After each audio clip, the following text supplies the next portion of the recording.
साथियों, मैं सबसे पहले तो आपका धन्यवाद करता हूं और स्वागत करता हूं कि आप सभी यहां पर आए हैं। जैसा कि आप सभी को विदित है और आपने चलाया भी पहले कि बॉबी पवार की किस तरह से गिरफ्तारी हुई है और किस तरह बेरोजगार संघ के अध्यक्ष बॉबी पवार की आवाज़ को सरकार दबाने की कोशिश कर रही है। इसी संबंध में आज हमने प्रेस कॉन्फ्रेंस आपके माध्यम से जनता को बताने की कोशिश की है और इस विषय को पूरे विस्तार से हमारे प्रदेश अध्यक्ष प्रदेश प्रवक्ता सुरेश सिंह बड़े विस्तार पूर्वक रखेंगे। बड़े भाई सुरेश सिंह विस्तार पूर्वक आपको जानकारी देंगे।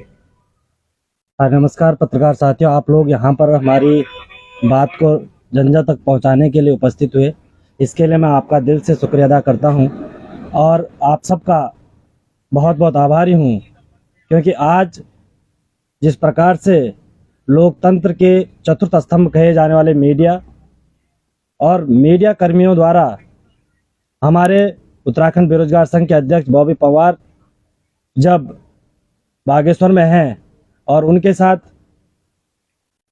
कुछ मीडिया कर्मी उपस्थित थे, तो सर्वप्रथम हमला खबरों के लिए बने रहे उन्हीं मीडिया कर्मियों के साथियों पर किया गया।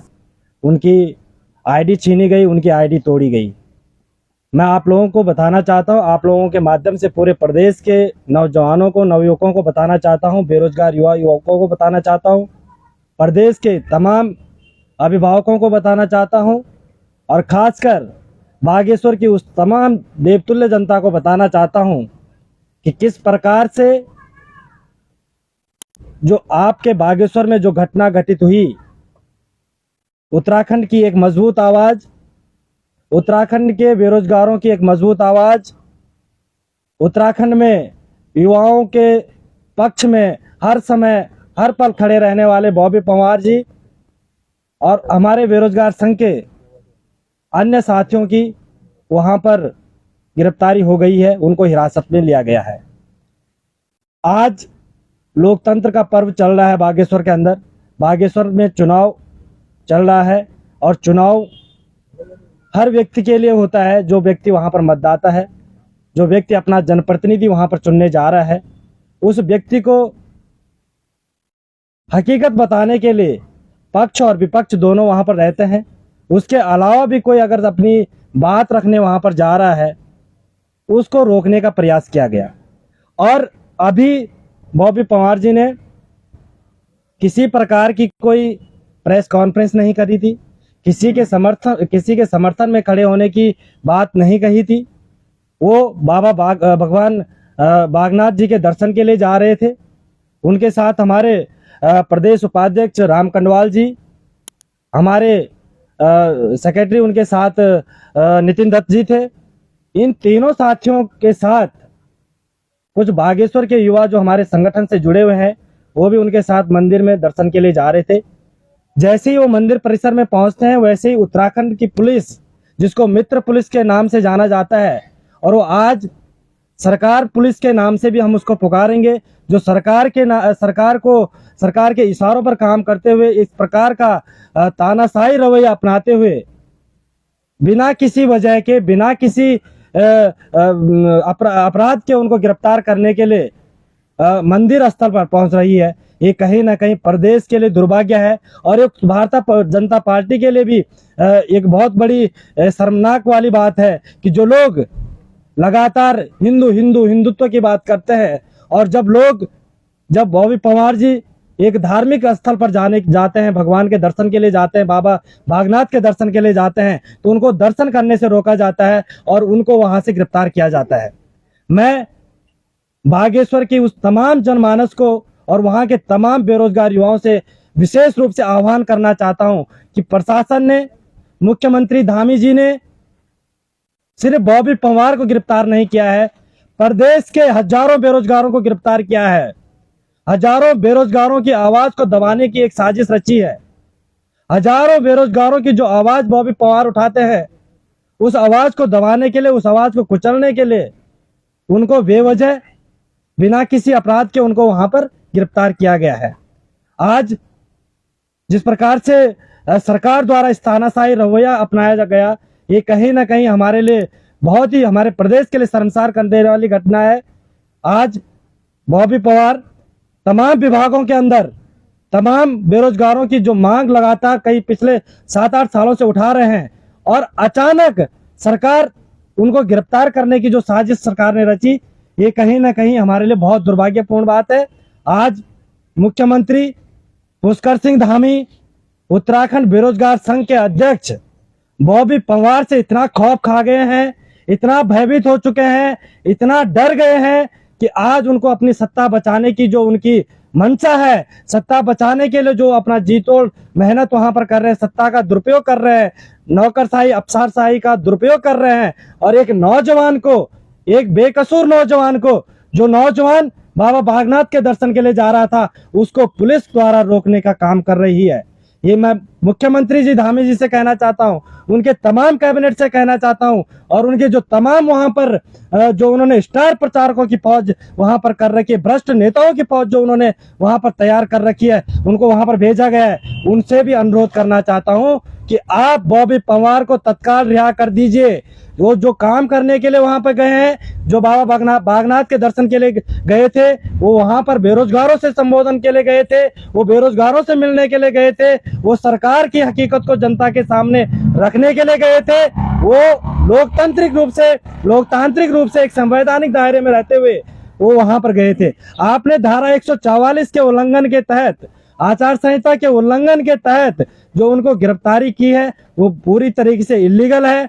आज वहां पर प्रचार प्रसार जोरों पर है, तमाम राजनीतिक दल अपने अपने प्रत्याशियों के पक्ष में वहां पर मतदान के लिए लोगों को कन्विंस करने पे लगे हुए हैं।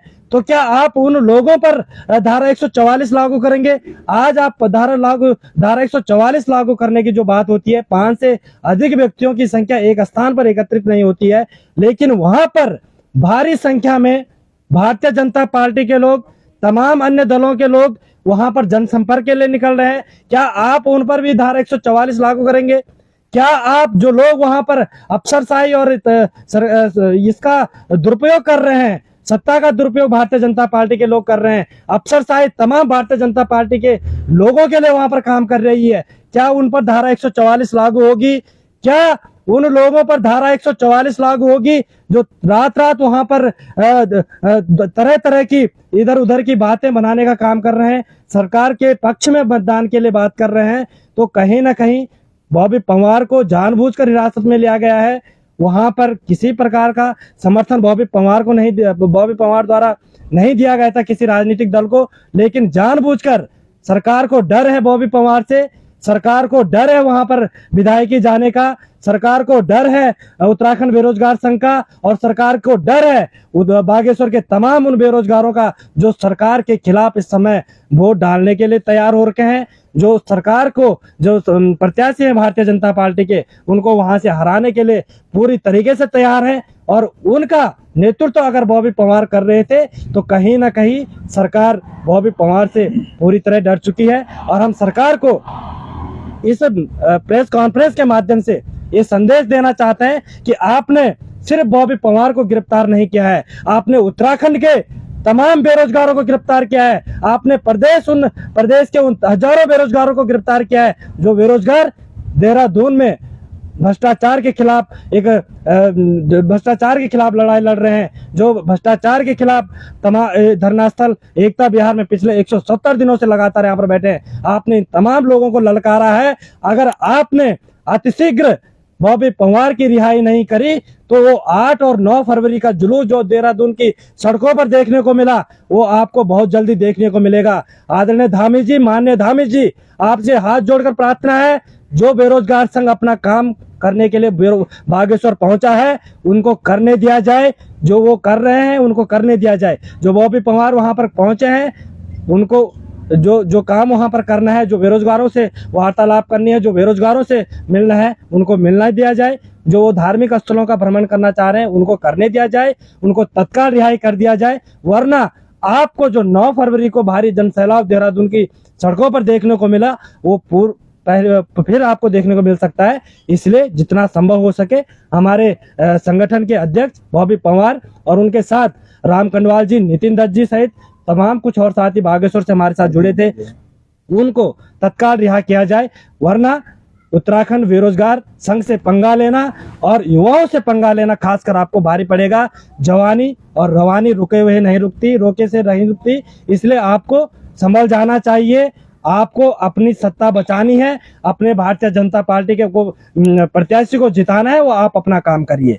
हमें बेरोजगार संघ को जो काम करना है, हमें अपना काम करने दीजिए। हम किसी प्रकार की कानून से के दायरे में रहते हुए किसी प्रकार की इलीगल काम हम वहाँ पर नहीं कर रहे हैं, किसी प्रकार का चुनाव प्रभावित नहीं कर रहे हैं। हम युवाओं को समझाने के लिए, युवाओं से वार्तालाप करने के लिए, सरकार की भ्रष्टाचार की पोल खोलने के लिए, सरकार का युवाओं के प्रति जो रुख है, उस रुख को जनता के सामने लाना चाहते हैं। लोकतंत्र की यही परिभाषा भी है, जनता द्वारा जनता के लिए जनता का शासन। हम जनता को बताना चाहते हैं कि पिछले इतने सालों में किस प्रकार से उत्तराखंड के अंदर युवाओं के भविष्य के साथ खिलवाड़ किया गया, तमाम परीक्षाओं में धांधलियां हुई, तमाम भ्रष्टाचार का जाल उत्तराखंड के अंदर फैल गया है। अंकिता भंडारी जैसे हत्याकांड प्रदेश में हुए हैं और अभी तक उन दोषियों को सजा नहीं मिली, भ्रष्टाचार में संलिप्त नेताओं को सजा नहीं मिली। उत्तराखंड अधीनस्थ सेवा चयन आयोग और लोक सेवा आयोग जैसे संवैधानिक बॉडी के अंदर भ्रष्टाचार अधिकारों की अभी पूरी तरह से गिरफ्तारी नहीं हुई और सरकार इस पर पर्दा डालने के लिए और बॉबी पंवार को गिरफ्तार करने का काम कर रही है। जिस प्रकार से ये घटनाएं घट रही हैं, उस घटनाओं को मद्देनजर रखते हुए उत्तराखंड बेरोजगार संघ आपको इस प्रेस के माध्यम से चेतावनी देता है कि अतिशीघ्र बॉबी पंवार की रिहाई करिए, वरना ये युवा फिर से सड़कों पर उतरने के लिए तैयार है। आपने युवाओं के गिरेबान में जो हाथ डाला है, ये आपको बहुत महंगा पड़ेगा। बागेश्वर की जनता आपको सबक सिखाएगी, बागेश्वर का नौजवान युवा आपको सबक सिखाएगा, आपके प्रत्याशी को धूल चटाएगा, आपके प्रत्याशी के बच्चे को जो आपने 13 नंबर देकर उसको एक चिकित्सा अधिकारी के पद पर पहुंचाया, आपने उनके बेटे को एक खनन का पट्टा दिया, आपने उनके बहू को घर बैठे पीएचडी कराने का काम कर रहे हैं। इन तमाम बातों को हम वहां के युवाओं के समक्ष रखना चाहते हैं। बॉबी पंवार इन तमाम बातों को लेकर बागेश्वर पहुंचे थे, उनको वहां अभी काफी दिन वहां पर रुकना था, लेकिन आपने उनसे पहले उनको वहां पर गिरफ्तार कर लिया है। उनको तत्काल रिहाई की जाए, वरना ये युवा फिर से देहरादून की सड़कों पर उतरने के लिए तैयार है। ये आपका पूर्ण निर्धारित प्रोग्राम था बॉबी पंवार का वहां जाना, या ये अचानक ही कल गए? देखिए, बागेश्वर में चुनाव प्रक्रिया चल रही है, हम बागेश्वर की जनता को समझाना चाहते हैं, हम बागेश्वर की जनता के साथ वार्तालाप करना चाहते हैं, हम बागेश्वर के युवाओं को बताना चाहते हैं कि किस प्रकार से सरकार आपके साथ खिलवाड़ कर रही है। हम किसी पार्टी के समर्थन में वोट देने की अपील नहीं कर रहे थे, ना हमने किसी पार्टी के प्रत्याशी को समर्थन दिया। हम तो सिर्फ युवाओं से संवाद स्थापित करने के लिए वहां पर पहुंचे और ये हमारी रणनीति के तहत था, पूर्व निर्धारित कार्यक्रम था। बॉबी पंवार वहां पर अभी 5-7 दिन और रुकने वाले थे और वहां के युवाओं को हकीकत बताने के लिए वहां पर गए थे और युवाओं से संवाद स्थापित करने के लिए गए थे। इस प्रकार की कोई जानकारी मिली है कि किन धाराओं के अंतर्गत उनकी गिरफ्तारी की गई? देखिए, हमें सोशल मीडिया के माध्यम से पता चल रहा है, उनके फोन हम फोन कर रहे हैं तो उनके फोन कब्जे में ले गए हैं शायद, और उनके फोन नहीं उठ रहे हैं, ना उनके फोन लग रहे हैं। तो कहीं ना कहीं शासन प्रशासन द्वारा उनके फोन जब्त किए गए हैं और हम बात करने की कोशिश कर रहे थे, लेकिन नहीं हो पा रही है बात। हमारे कुछ अन्य साथी वहां पर थे, उनके माध्यम से हमें सूचना प्राप्त हुई है कि बॉबी पंवार और तमाम साथियों को मेडिकल चेकअप के बाद उनको वहां से कोर्ट में ले जाया गया है। किस मुकदमे के तहत ले जाया गया है, कौन सी धारा उन पर लगाई गई है, ये अभी तक पूरी जानकारी हमारे पास नहीं है। लेकिन जहां तक सोशल मीडिया के माध्यम से हमें मालूम चल रहा है कि धारा 144 और आचार संहिता उल्लंघन के मामले में कोई आचार संहिता का उल्लंघन नहीं हुआ, किसी पार्टी के पक्ष में मतदान की अपील नहीं करी गई, किसी प्रत्याशी को समर्थन नहीं दिया गया। भगवान बागनाथ के दर्शन को जा रहे थे, वहां से गिरफ्तार किया गया। और धारा 144 की जहां तक बात है, धारा 144 के तहत 5 से अधिक व्यक्ति एकत्रित नहीं हो सकते हैं। वहां पर 5 से ज्यादा व्यक्ति एकत्रित नहीं थे। हमारे बेरोजगार संघ के प्रदेश कार्यकारिणी के 3 सदस्य वहां पर गए हैं। बॉबी पंवार जी गए हैं, उपाध्यक्ष राम कनवाल जी गए हैं, नितिन दत्त जी गए हैं। उनके अलावा कोई हमारा वहां पर साथी नहीं थे जो समर्थन वहां पर देने आ रहे हैं। उन युवाओं के साथ वो युवा उनके साथ जरूर वहां पर उपस्थित रहे होंगे और कुछ बेरोजगार भी वहां पर उपस्थित रहे होंगे। लेकिन बाबा बागनाथ के दर्शन के लिए जाना कोई 144 की धारा का कोई उल्लंघन नहीं है। और भारतीय जनता पार्टी और प्रदेश सरकार तो हिंदुत्व की बात करती है। और आज जब एक व्यक्ति अपने भगवान के दर्शन के लिए जा रहा है तो आप कहीं ना कहीं उसको रोक देते हैं, तो आप कहां पर स्थिर हैं? मैं मुख्यमंत्री धामी जी से कहना चाहता हूं कि आप स्थिर है कहां पे? आप हिंदू चिल्लाकर आपने पूरे प्रदेश को आपने हिंदुत्व के नाम पर आप आगे बढ़ रहे हैं, और एक व्यक्ति जब वहां पर मंदिर में दर्शन करने जा रहा है तो आप उसको रोकने का काम कर रहे हैं। आप पुलिस के माध्यम से उसको डराने और धमकाने का काम कर रहे हैं। ये बिल्कुल बर्दाश्त नहीं होगा। बॉबी पवार को तत्काल रिहा करें, वरना ये युवा फिर से सड़कों पर उतरने के लिए तैयार है। क्या कुछ मीडिया कर्मियों के साथ भी वहाँ पर अभद्रता हुई, आईडी तोड़ दी गई, कुछ वीडियो इस तरह के शुरुआत तो क्या कुछ किया गया? शुरुआत मीडिया कर्मियों पर ही हमला हुआ है। ये कहीं ना कहीं लोकतंत्र की हत्या है, और लोकतंत्र के चतुर्थ स्तंभ के रूप में कार्य कर रहे मीडिया के एक सम्मानित पत्रकार को वहां से उनके आईडी को तोड़ जाना इस प्रदेश के तमाम मीडिया कर्मियों का अपमान है, तमाम मीडिया कर्मियों का अनादर है, और तमाम मीडिया कर्मियों के साथ भी दुर्व्यवहार की ये घटना है। इसका जितने कड़े शब्दों में भर्त्सना की जाए वहां के प्रशासन की, वो कम होगी। और इस प्रकार की घटनाएं हमारे पत्रकार साथियों के साथ होना कहीं ना कहीं दुर्भाग्यपूर्ण है। और प्रदेश के बेरोजगार युवाओं की आवाज जिस प्रकार से बॉबी पवार उठा रहे हैं, उनकी आवाज को भी दबाने की कोशिश है। मीडिया के बंधुओं का भी अपमान है, और प्रदेश के हजारों बेरोजगार युवाओं का भी अपमान है। क्या बॉबी पवार की यहाँ से जाने से पहले किसी दल के साथ कोई बैठक, कोई चर्चा या कुछ इस तरह से? हमारा किसी भी राजनीतिक पार्टी को समर्थन देने की कोई योजना नहीं थी।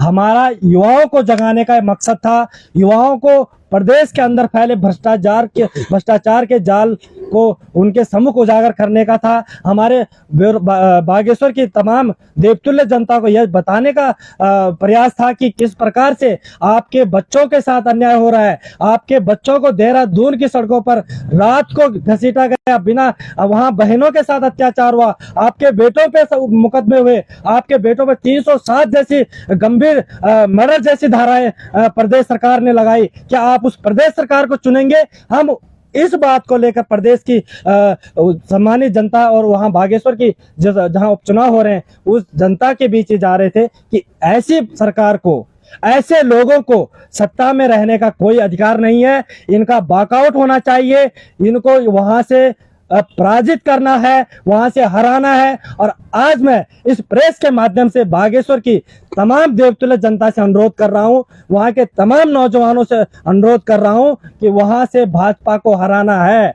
भारतीय जनता पार्टी की ये तानाशाही सरकार जो एक नौजवान को, एक बेकसूर नौजवान को जो बाबा बागनाथ के दर्शन के लिए जा रहा है, उसको रोकने के लिए, उसको दबाने के लिए, उसको सलाखों के पीछे भेजने के लिए इस तरीके का षड्यंत्र रच रहे हैं, जो इस तरीके से बॉबी पवार से घबरा गए हैं कि आपको उसको गिरफ्तार करना पड़ रहा है। ये कहीं ना कहीं घोर निंदनीय है। बागेश्वर की जनता को, वहां के तमाम बेरोजगारों को, वहां की तमाम बहनों को और माताओं को ये सोचना चाहिए कि इस प्रकार के लोगों को सत्ता में बैठे रहने का कोई अधिकार नहीं है, और उनको वोट देने का भी कोई अधिकार नहीं है, ना उनको वोट लेने का कोई अधिकार है। अच्छा, एक चीज और सामने पे आ रही है कि जो बॉबी पवार को गिरफ्तार करने जो पुलिस की टीम गई थी, उनके साथ कुछ बजरंग दल के भी कार्यकर्ता थे पुलिस के साथ। देखिए, भारतीय जनता पार्टी के लिए एक चुनाव जीतना नाक का सवाल हो रखा है, और बेरोजगार संघ ने ये सौगंध ली है, ये प्रण लिया था, और इसी प्रण को लेकर, इसी प्रतिज्ञा को लेकर हम लोग यहाँ से निकले थे कि वहां से भारतीय जनता पार्टी का सफाया होगा,